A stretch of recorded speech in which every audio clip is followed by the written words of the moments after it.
আমরা আপনাদেরই ভাই, আত্মীয় পরিজন। আপনারা ভয় পাবেন না, আমরা সর্বদা আপনাদের পাশে আছি। আমরা আপনাদের দুঃখে দুঃখী, আবার আপনাদের সুখে সুখী। এই কথাগুলি রবিবার গন্ডছড়া শরণার্থী শিবিরের পরিদর্শনে এসে ভাঙ্গা হৃদয়ে অশ্রু সজল চোখে বলছেন বাঙালি ঐক্যবদ্ধ সমাজের 30 জনের এক প্রতিনিধি দল। ওই বাঙালি ঐক্যবদ্ধ সমাজের প্রতিনিধিদের কাছে পেয়ে শরণার্থীদের বুক ভাঙ্গা আর্তনাদে আকাশ বাতাস ভারী হয়ে ওঠে। প্রসঙ্গত, অনাকাঙ্ক্ষিত 7 জুলাই গন্ডছড়া মহকুমা 30 কাঠ এলাকায় আনন্দ মেলার আনন্দ নিতে গিয়ে সামান্য বিষয়কে কেন্দ্র করে মহকুমা জগৎবন্ধু পাড়ার বাসিন্দা খড়গরাম রিয়াং এর কলেজ পড়ুয়া ছেলে পরমেশ রিয়াং দুষ্কৃতিকারীদের দ্বারা আক্রান্ত হন এবং 12 জুলাই রাজধানীর জিবিপি হাসপাতালে মৃত্যুর কোলে ঢলে পড়েন। উল্লেখ্য, ওই রাতেই মহকুমার একাংশ দুষ্কৃতিকারী সম্পূর্ণ পরিকল্পিতভাবে গন্ডছড়া মহকুমার হরিপুর 6 এবং 7 কাঠ, নারায়ণপুর 20 কাঠ, 30 কাঠ, মনোরঞ্জন দাসপাড়া এবং পিছলিঘাট এর প্রায় শতাধিক বাঙালি পরিবারের বাড়িঘর লুটপাট, চুরি, ডাকাতি, গবাদি পশু চুরি শেষে আগুনে পুড়িয়ে সর্বশান্ত করে দেয়। গৃহ ছাড়া হয় প্রায় 5 শতাধিক বাঙালি। 13 জুলাই সর্বহারা বাঙালিদের গন্ডছড়া দ্বাদশ শ্রেণী বিদ্যালয়ের একটি দালান বাড়িতে অস্থায়ী শরণার্থী শিবিরে সরকারিভাবে স্থান দেয়। 13 জুলাই থেকে আজও সর্বহারা বাঙালিদের কচিকাচাদের নিয়ে ওই শিবিরেই অবস্থান করে আসছে। ওই সর্বহারা শরণার্থীদের সুখ দুঃখের খোঁজখবর নিতে রবিবার ওই শিবিরে ছুটে আসেন সোয়েলেংটা বাঙালি ঐক্যবদ্ধ সমাজের প্রায় 30 জন প্রতিনিধি। বাঙালি ঐক্যবদ্ধ সমাজের কর্ণধার জ্যোতিলাল সরকারের নেতৃত্বে 30 জন প্রতিনিধি শিবিরে এসে শরণার্থীদের সঙ্গে কথা বলেন এবং তাদের সুখ দুঃখের খোঁজখবর নেন। ঘুরে দেখেন শিবিরের বিভিন্ন দিক। বেশ কিছুক্ষণ শরণার্থীদের সঙ্গে বসে আলাপচারিতায় ভাব বিনিময় করেন প্রতিনিধিরা। জ্যোতিলাল সরকারের নেতৃত্বে আসা প্রতিনিধিরা শরণার্থীদের নগদে 2,05,000 টাকা তুলে দিয়ে তাদের সার্বিক শান্তির প্রার্থনা করেন। বাঙালি ঐক্যবদ্ধ সমাজ কর্তৃক 2,05,000 টাকা এই মহাবিপদের সময়ে পেয়ে চোখের জল ধরে রাখতে পারেনি শরণার্থীরা। সাংবাদিকদের সঙ্গে কথা বলতে গিয়ে নেতৃত্ব জ্যোতিলাল সরকারের নিকট দাবি রাখেন, বলেন অবিলম্বে পূর্ণ নিরাপত্তার মাধ্যমে সকল শরণার্থীদের আবাস যোজনা স্কিমে ঘর নির্মাণ করে স্ব স্থানে ফিরিয়ে নেওয়া এবং আগামী 3 বছর যাবৎ প্রত্যেক পরিবারকে বিনামূল্যে রেশন সামগ্রী বিতরণ করার জন্য জোরদার দাবি জানান। আমরা সেদিকেও সরকারের দৃষ্টি আকর্ষণ করছি। তাছাড়া বিশেষ করে যারা শরণার্থী শিবিরে আছেন তাদের দুর্দশার কথা চিন্তা করে তাদেরকে অনতিবিলম্বে বাড়িতে যাওয়ার যেমন প্রশ্ন, বাড়িতে যেহেতু গণ নেই তারা কীভাবে যাবে, তা আমরা সরকারের কাছে এই বার্তা পৌঁছাতে চাই। প্রত্যেক পরিবারকে পরিবারের লোক সংখ্যা অনুযায়ী 1 বা তার অধিক গৃহ নির্মাণের ব্যবস্থা ইতিমধ্যেই করা হোক।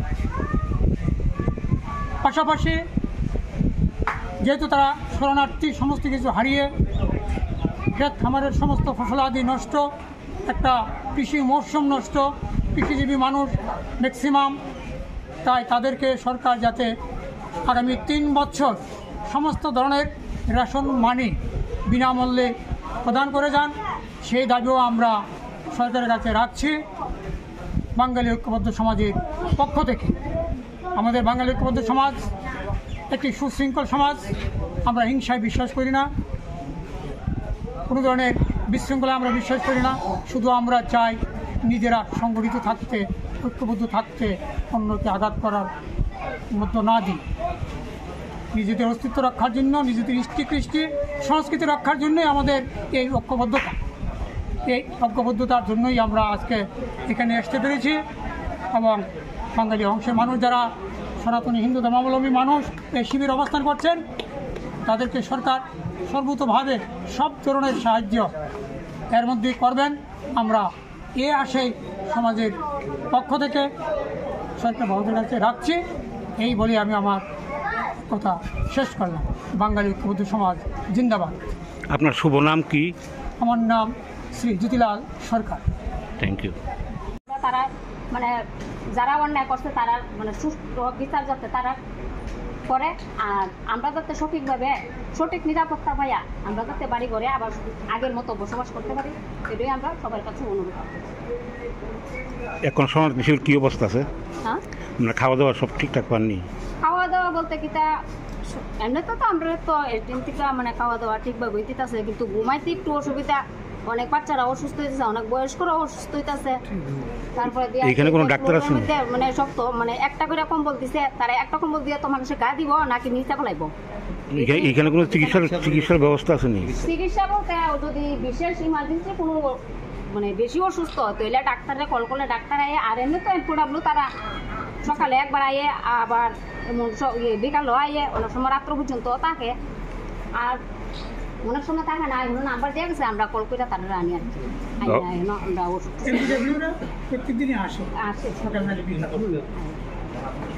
খাওয়া দাওয়া তো তারা 3 বেলার ব্যবস্থাই করছে কিন্তু আগত দিন তো যে যেমন হোক সাহায্য করছে আমরা সাহায্য করছি বাচ্চারা দুধ থেকে দইরা মানে মোটামুটি ধরনের সাহায্য পাইছি আমরা কিন্তু এখন তো দেখা যাইতেছে দিন দিন মানে ওই যে আগের মতন যে ইয়ারা আসতো ওই এটা নাই আর আস্তে আস্তে মানে তারা যেমন দেখা যাইতেছে আমরা মানে কুচকো বড় নিতেছে এমন বুঝাইতেছে আর প্রশাসন থেকে কিতা প্রশাসন থেকে তো তারা আয় না গতকালকে বলে আয়েছে আমি ওই সময় আসতাম না তারা বলে আয়া গেছে আয়া দেখছে পৃথিবীর মানুষ আছে কি নাই দেখছে অনেকে তো বাড়ি করো জায়গা অনেকের গরু বাছুর আছে জায়গা তারা দেখছে তারা জিগায় হইয়া গেছে যে এখানে যাতে শিবিরের মধ্যে যাতে যারা যারা ক্ষতিগ্রস্ত হয়েছে তারা যাতে শিবিরের মধ্যে থাকে তারা কি করবো না করবো এটা কিছু কইছে না এমনিতে তারা আয়া দেখে গেছে ডিএমও আর ইয়াও আসলো ডিসিও আসলো কালকে আমি আয়া দেখছি ডিসি বাইরে যেতেছে